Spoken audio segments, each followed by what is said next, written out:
Hello, everybody. Welcome to the Obesity Matters Wellness Workshop, where we embark on an incredible journey towards better health and wellness together. Whether this is your first time or you've been with us since we started this program, we are grateful you are here. My name is Rachel. I am the Vice Chair of Obesity Matters and your host for this year-long program. Today, I'm super excited to welcome back our very own Sandra Elia. She's the Chair of Obesity Matters, and I can't think of anyone better positioned to share insights and give us hope when it comes to the topic of food addiction. In fact, she is a certified food addiction counselor and a trailblazer in her field. She's also the author of this book, Food Addiction Recovery Program, and it's called Never Enough: 3 Pillars of Food Addiction Recovery.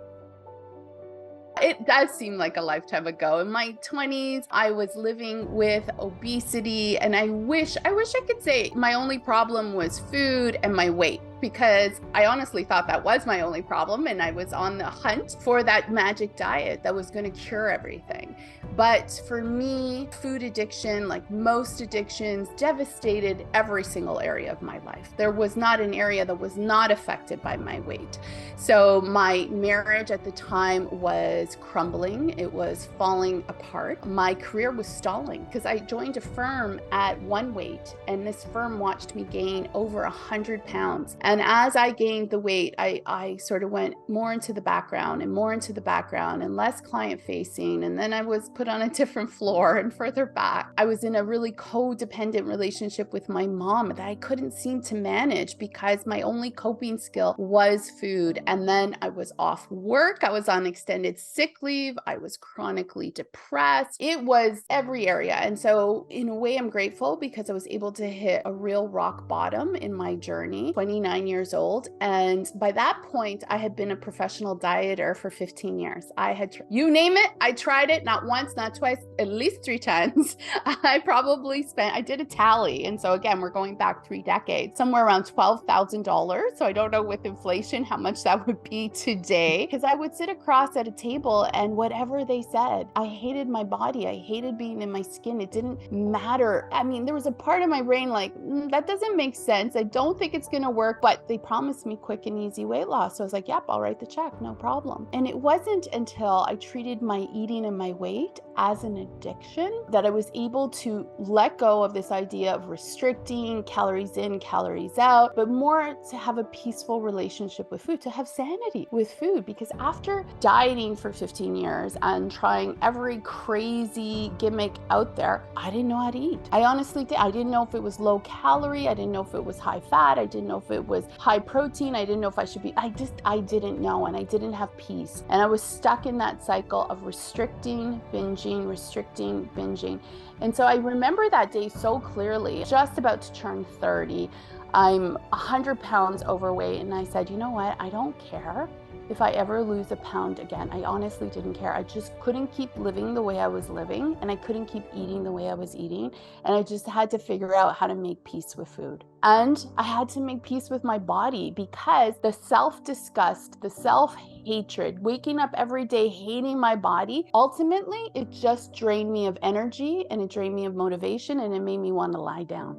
Like, that's all it ever did. And love, as the song that we started with, love is energizing. It allowed me to start to see the good, to start to see that I was worthy, to start to have the energy. And how much energy do we need for this journey? A lot. The other gift that I was given in my 20s, all I wanted was to be skinny. That's all I wanted. I thought it was going to solve my problems. I'd get the guy, I'd have the house, the career. And because I couldn't be skinny, that was a gift. That was the fuel to change my life. That was the fuel to do the internal work, because I didn't want to look internally. I just wanted the external to be perfect. And because I couldn't have that, I did the internal work that has led to a life filled with meaning.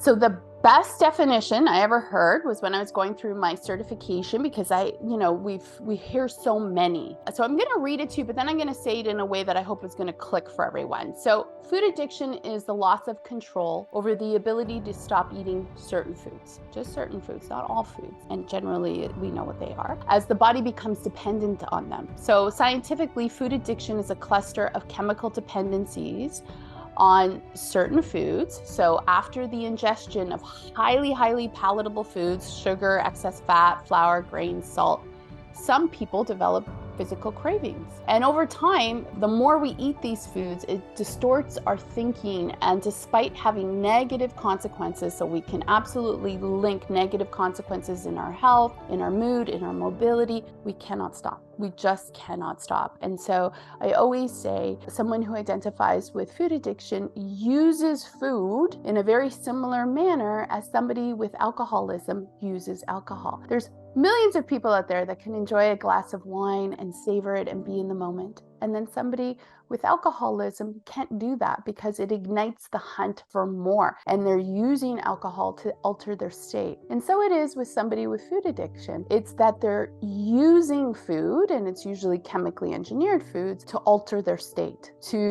Sometimes it's as simple as boredom relief, to feel comforted, to feel loved, to relieve boredom, stress relief, using food in a way that it was never intended to alter our state, but rather to nurture our bodies.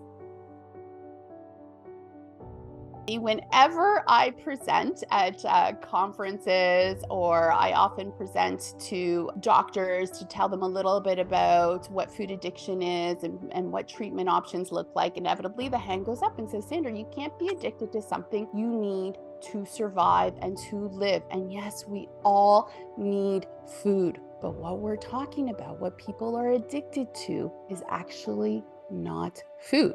I'm telling you, it's confusing. A Dorito looks like food. I know it does. But when you flip the package over and there's a block of ingredients that is this thick, it is actually more chemical than it is food. So people generally are not addicted to whole, real foods, and you should eat whole, real foods because your body will react to them in whole, natural ways. We can become satiated. When we talk about addiction, we're talking about chemically engineered food-like substances. They're made in factories, they are nutrient poor, they are disease causing, and they come with a hefty price tag. That price tag for some of us, not all of us, is physically. So whether it's diabetes, hypertension, fatty liver, for some of it's mental, depression, mood disorders, anxiety has been linked to sugar consumption. For some of us, it's spiritual. It's just like, it's taking up too much mental real estate that I can't actually enjoy and live the life that I want. So again, I don't villainize any food. I never do, because I'm not in the business of that. I'm in the business of asking you, does this food give you peace? Does it give you vitality, health? Does it allow you to be present? Does it give you the energy that you deserve? And only you can answer that, because listen, if you can have a bowl of potato chips and be fully present and enjoy every morsel, and you have the health and vitality, why would you give them up? It's like saying everybody should stop drinking because some people have alcoholism. That's ridiculous. There's a lot of people who enjoy and savor alcohol and they shouldn't stop. So Gearhart, if anybody's interested, has done a ton of research in this area of food addiction. And so in 2022, a paper was published, Highly Processed Foods Can Be Considered Addictive Substances, based on established criteria. So believe it or not, the last time we had this debate was about tobacco, right? That seems like such a long time ago, because in 1988, finally, the Surgeon General issued a paper saying, yes, tobacco is addictive. And they spelled out 4 criteria to measure whether the substance called tobacco was addictive or not. And when we use highly processed foods against that criteria, well, the answer is yes. Very similarly, the tobacco industry absolutely knew that their product was addictive, because they had the research papers to show that they were trying to make it more addictive. It was competitive. We know that the food industry, highly secretive, highly competitive, and what are those additives and chemicals doing? right? To overwhelm the reward center. That's what they're trying to do. Really tantalize and overwhelm. Tobacco knew that it would make you sick and lead to cancer. They knew that. How much research do we have that sugar makes you sick? That leads to how many chronic diseases? And so when you start looking at the comparisons, Gerhardt concluded, yes, highly processed foods, again, it's these combinations of sugar, fat, salt that were never found in nature, are addictive for some people. And generally, these questions, people answer yes to 3 or more. We would likely look to see if there is a dependency on food or maybe even food addiction. So things like, have you ever wanted to stop eating and found that you just couldn't? Do you find yourself attempting one diet or food plan after another with no lasting success? Do you eat differently in private than you do in front of other people? Do you eat to escape your feelings? Do you eat when you're not hungry? Do you feel driven to exercise excessively to control your weight? Do you frequently feel guilty or ashamed about what you've eaten? Are you waiting for your life to begin when you lose weight? Do you feel hopeless about your relationship with food? So those questions are really powerful on 2 fronts. One, to help you understand you're not alone. If you said yes to a lot of those questions, no, you're not alone. Sometimes we have shame around our eating, thinking nobody does what I do with food. And then you read those questions, it's like, who came up with those? Because they're in my head. And second, if you don't identify with food addiction, maybe you'll have a newfound empathy. Like, wow, I didn't know that was your reality. I didn't know that's what you live with each and every day. And I think that there's so much weight bias and stigma because everybody eats. Everybody here eats. Everybody here enjoys eating. And as humans, we look at experiences through the lens of our own experience, right? And I can remember going to my doctor in my 20s looking for help. And she's saying, look, Sandra, we all like cookies. We all like cookies, but why can't you stop at 1 or 2? What's wrong with you? And you know what? There was nothing wrong with me. What we know today is if you've lived with obesity, if you've lived with elevated weight, your brain is different. My brain lights up when it sees food in a very dramatic way. We have MRI, functional MRI images to prove this, which means if me and then somebody who's been weight stable their whole life walk into a room and there's warm cookies on the counter, I got to work really hard and pull up a ton of tools not to dive in. The person who's weight stable will go, oh, cookies, that's nice. Anyways, and then just forget about them and go on with the meeting. I can't. Part of my brain is focused on the cookies and hopefully at least 80-70% on the meeting, but I can't help that. That's the way my brain is wired, and it's hard to understand unless you live it. Anybody who's been in my programs know I use the bullseye analogy because it's when you've struggled with your weight or your eating for years or decades like me, it starts to affect your self-esteem. And you start to believe that maybe you're the failure, right? And not really seeing that the diets were always going to fail. The odds were always against you. And so when you get up in the morning and you hit bullseye, whatever bullseye means for you, feels amazing. The rewards are like, it's good. It's a good day. You don't really have to manage your emotions too much. You hit bullseye. And then there's days you're going to get up and you're going to miss bullseye. In fact, you're not even going to find the bow. Like it's like maybe in another counting you miss bullseye. Those days are not failures. Those are the days that you practice self-compassion and self-love, because who doesn't need practice in that? So now all of a sudden there's no losing. There's no failing anymore. There's either bullseye or so much compassion and so much love and so much nurturing and building that muscle on those days. And so that's resilience to me. And then recovery, there are so many roads to recovery. Here's a tip. If you live with elevated weight or obesity, it is a complex and chronic condition with many contributing factors, many outside of your control. To believe that there is one solution to something that complex with many contributing factors is a fallacy. And if you meet somebody who says, I have the answer, it's in this meal plan or it's in this diet, run. Because nobody has the answer. Trust me, if somebody had an answer, they might rule this world. So it's about finding what works for you. Question, and comment and shout out to you folks. Thank you once again for these amazing sessions. I put in the chat homeostatic versus hedonistic eating. And this came up in one of your webinars last year. And that completely changed everything for me.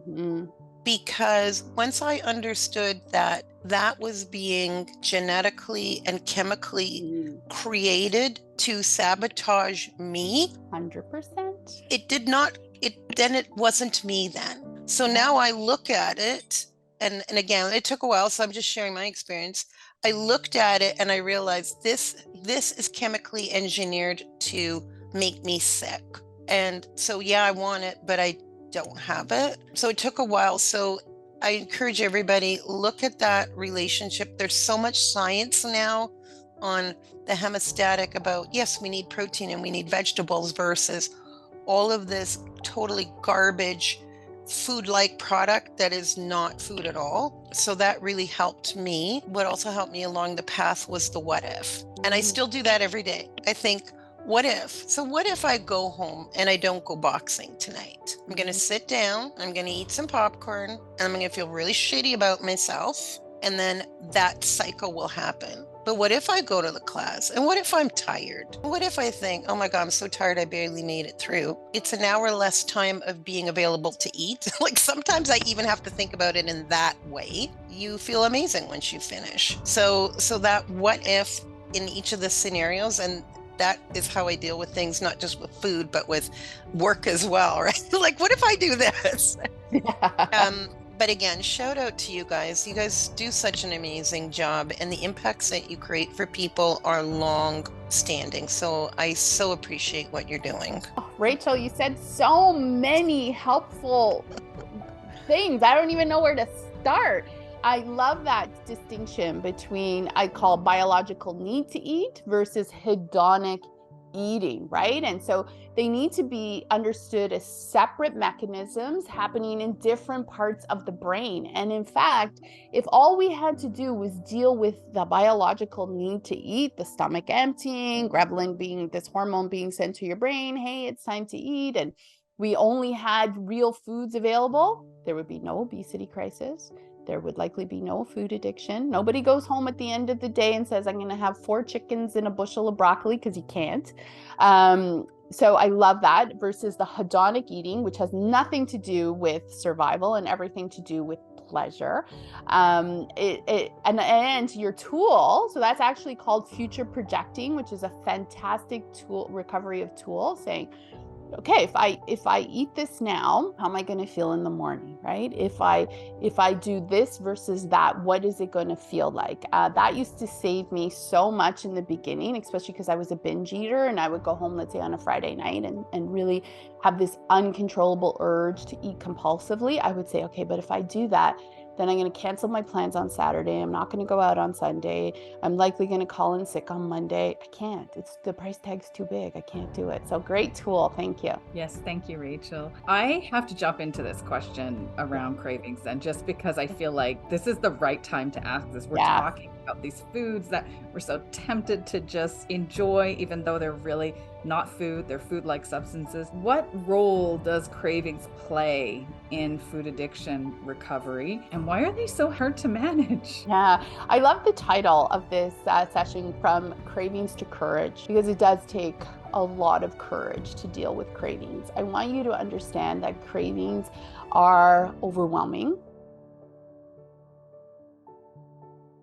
Tug of war, right? Like for me, every Monday morning I would start off on that new diet, right? The fridge was stocked with food I didn't like to eat. I had the magazine with the instructions or the book, always starting from a place of hate. I never did it going, oh, I love myself and accept myself, so I'm going to eat in a way I don't want to. Never. And then sometimes the very same day at 2:00, the craving would hit, this overwhelming craving that took up all of my mental capacity. And I would sit on the precipice of, will I, won't I? Should I, shouldn't I? Maybe I'll have a bite and I won't eat anymore. Maybe I can start over tomorrow. Maybe I'll just, back and forth. And it was a mental tug of war, and it was uncomfortable, and I could feel like my anxiety raised. And then the only thing that would quell it, just eat it. and then this will be over. And then I would eat it really quickly so I didn't have to think about it. And then the minute it was done, like the pleasure is only so long as I'm eating and chewing. The minute I was done, flip over to remorse, guilt, shame. Why did I do that? I should just give up. It was a horrible, horrible cycle. And so cravings are real and they're very difficult to manage. And there are tools like cognitive behavioral therapy where we start to look at our thoughts, right? We start to look at which thoughts are helpful or unhelpful. Can we dial up the intensity of certain thoughts that are helpful and dial down the intensity of other ones? So Rachel's example of like, if I eat this, how will I feel? That's dialing down the intensity of a craving, right? So dialing up is like, oh, it's going to feel so good. It's going to be delicious. And oh, I'm going to love every minute of it and it won't matter. That just dials up the intensity of it. But can I start to dial down the intensity? And cognitive behavioral therapy is a great tool in that. For some people, it'll be pharmacotherapy, and that's okay. There's no shame in the medicine game. It's not the silver bullet by any stretch of the imagination, but for some people, it's part of the toolkit because it frees up some mental real estate to do the other things to be well. Again, with that analogy of the bucket, right? Every time I can ride the wave of a craving and I come out on the other side and I don't use food, you got to congratulate yourself. You need to get in front of the mirror. You got to be like, you did it. You got it. You're getting stronger. And then you start to fill that bucket of like, I trust myself. It's getting better. So cravings, yeah, it's tough. You can also use mindful practices. Like if we really want to go into a mindful spiritual basis, going inward to kind of look at the craving, experience it. Nothing in nature is permanent. Nothing. Everything arises, peaks, and then falls away. In my program has nothing to do with religion. It is the healing balm for self-worth. So if your self-worth has taken a hit, spirituality is there to remind you, you are worthy.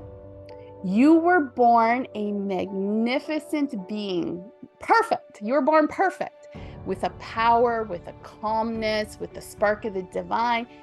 It hasn't gone anywhere.